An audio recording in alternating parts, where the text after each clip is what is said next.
I had horrible dreams. Freakish women and twisted men followed me through the forest for miles. The strangest part of it all is that I wasn't running from them. I was guiding them, leading them through the trees. Eventually, I found a clearing in the woods. It was like a grove of death. No trees or plants stood, no animals would go near it, and no grass raised from the earth. There was nothing but dirt and a single flattened stone. It stood about 6 inches tall and was covered in carvings of some sort, maybe runes. The dream shifted, and suddenly my followers were laying on the ground, flat on their faces with the tops of their heads pointing inward towards the stone. They formed a perfect column from where I stood to the small rock. Their bodies began dissolving and soaking into the dirt at an unnatural rate, as if the ground itself was drinking them in. The trees around the grove began to bleed and stone began to shake and crack. A thick black fluid started flowing from the cracks. I walked towards the stone, but before I could get close, I woke up.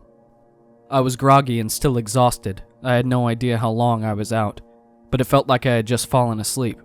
My muscles ached and I had a horrible pain in my stomach. I hadn't eaten in God knows how long and my mind wasn't fully grasping my situation. I finally realized where I was. I was back in the cabin, just rolling out of bed. Had I dreamt my escape in the car? Was I dreaming right now? My mind was cloudy and nothing felt right. I stammered into the living room to assess the situation. Everything was still locked up, and the furniture was all returned to the normal spots, as if I had never moved any of it. Turning back to the bedroom, I realized that my bag was on the floor, still packed, just as it was when I got into my car. My father's papers still in the corner where I had flung it the night before. Someone or something had brought me and my things back to the cabin, changed my clothes, and put me into the bed. Everything except for the gun was there, but the mud caked on my shoes made me wonder if I had blacked out and wandered back on my own, under some sort of fugue state. There was dirt on my hands and clothes, and what looked like blood and flesh under my fingernails. Going to the bathroom to wash my hands, I saw myself in the mirror. I looked like death. My eyes were sunken in and bloodshot. There was moss and mud in my hair and on my shoulders. If I'm being honest, I looked exactly like the people in the woods. After washing up, I began looking out the window and inspecting the yard. It was still dark out, so it was hard to see.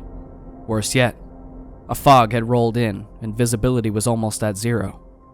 The only thing I could make out was the mouth of the footpath in the woods. It seemed bigger now. It looked like it was worn again, like it would have been decades ago. Moving across the cabin, I went to check the front. I wanted to see if the rings were back or if anything was in the front yard. What I found, I was not expecting whatsoever. It was gone. My car was gone. At first I assumed it was just up the driveway, but somehow the driveway was gone too. It was as if the driveway never existed. Trees and bushes covered the area that used to be the end of the drive. Panic set in and I began rubbing my eyes.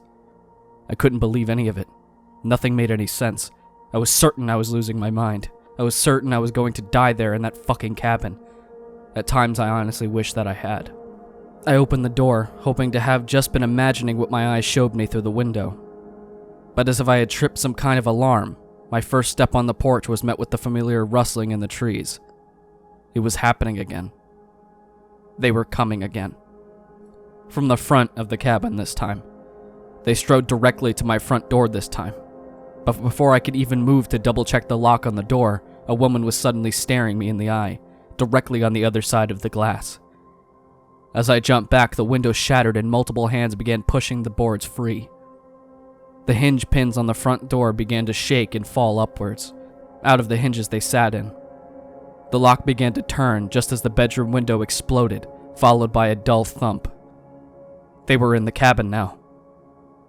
They were in there with me. My mind and heart racing faster than I ever thought possible. I tried to think of what I should do, what I could do. There was only one option, one answer. My mind reached this conclusion with the help of that same scraping at the back of my mind. An internal voice telling me there was only one path to salvation. And it scared me almost as much as letting them take me. I knew they were forcing me into the woods for a reason. I knew that staying meant that they'd grab me and give me no choice. And as much as I wanted to kill myself instead, I acted on the subconscious that I knew was betraying me. I darted through the back door and leapt off the porch. All I could do was run. I had no defenses, I had no concept of how this land was laid out. I didn't even have any fucking shoes. The twigs and stones of the forest floor were destroying the soles of my feet, but I hardly noticed any of it. I could hear them behind me, in the distance. They were whispering nonsensical noise to each other as they pursued me through the trees. The farther I went, the more overgrown the path became. It was harder and harder to stay on track in the pitch black of the night. The whispers grew into screams of inconceivable pain and joyous laughter, becoming deafening in the silence of the forest. Finally, I spotted a clearing ahead of me and pushed myself harder and faster than I ever ran in my life. I could barely breathe, but I couldn't afford to slow down. Bounding through the tree line, I reached the clearing. The ground was different. It was cold and dry, unlike the lush forest I had just barreled through. That was when I saw the stone ahead of me. In the center of the clearing, protruding from the dirt, it was the exact same grove from my dream. I could hear them behind me getting closer, whispers and wails getting louder, but I stopped. I couldn't run anymore. I couldn't turn. I couldn't stop walking forward. I now had zero control over my actions. Something was forcing me into the center of the grove. My body was no longer my own. It felt like every time my mind forced me to stay at the cabin, only this time it was much stronger. Much louder in my mind, much sharper in my ears. Tears rolled down my face as my body carried me to the stone and forced me to stand at the top of it. It was barely big enough for me to stand on, but my feet managed to stay put. Despite my best efforts to move them, I was paralyzed. It was like my body was forcing me to remain here as prey to those that chased me. And they were ready for me. They all began stumbling through the trees and entering the grove. With each body the trees produced into the grove, the quieter the whispers got. They began separating themselves, some moving left, some moving right. As they strolled, I noticed that every one of them now had knives of different types. I watched them, straining my eyes to see as far as I could force them. There was something in the woods across from me. A light. It looked like fire moving through the trees on its own. When it finally came into the grove, I realized it was a man wielding a torch. He was hooded and alone, strolling across the grove slowly. Eventually, I realized that the others, the people with the knives, had formed a circle around me. They just stood there, staring at me, blank expressions on their faces. Another light caught my eye, coming from a different part of the grove. Another torch, this one carried by a woman. She came up behind the first man and stood beside him. They both bent down and stuck their torches into the ground, lowered their heads towards the dirt, and began whispering prayers in a language I didn't know. "What is this? What the fuck do you want?" None of them moved, save for the robed man with the torch.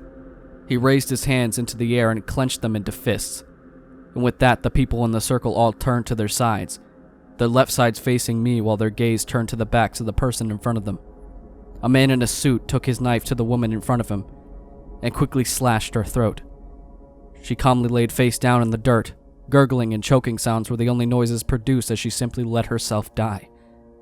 Then, a man in flannel, standing behind the suit, took his knife to the former businessman. His behavior after his mortal wound was no different from the woman before him. He just nestled his head between her knees and stopped moving. One by one, each of them took the life of those that stood before them. In the front of the woman who first died stood a young boy. He couldn't have been more than 12 years old. I had already thrown up once from the events unfolding before me, sickness covering my shirt. But what the little boy did had me begging for death, begging for any sort of end to the madness before me.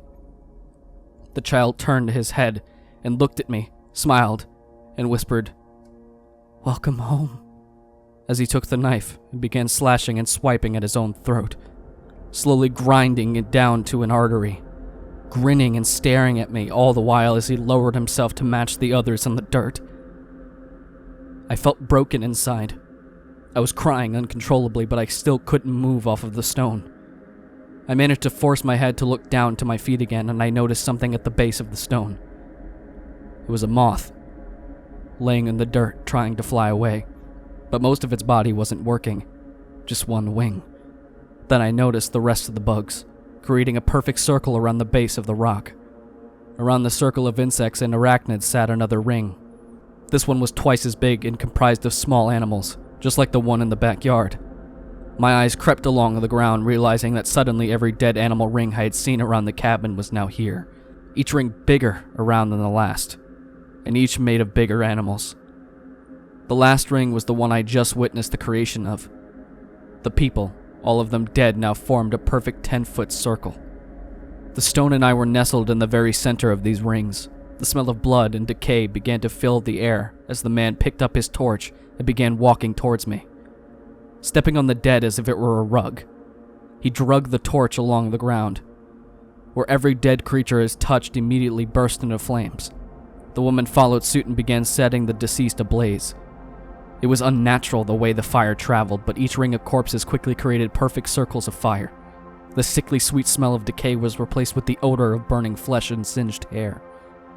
I could hear the blood boiling in the dirt as the two flame bearers moved closer, their flesh and clothes somehow impervious to the fire. They stopped in front of me, both of their heads still aimed at the ground. When the insect circle was finally alight, the runes on the stone began to glow green and ooze a black fluid. Through my tears, I saw which broke every bit of my spirit. My entire world crumbled, my mind collapsing in on itself. The man and woman raised their heads to look at me, both smiling.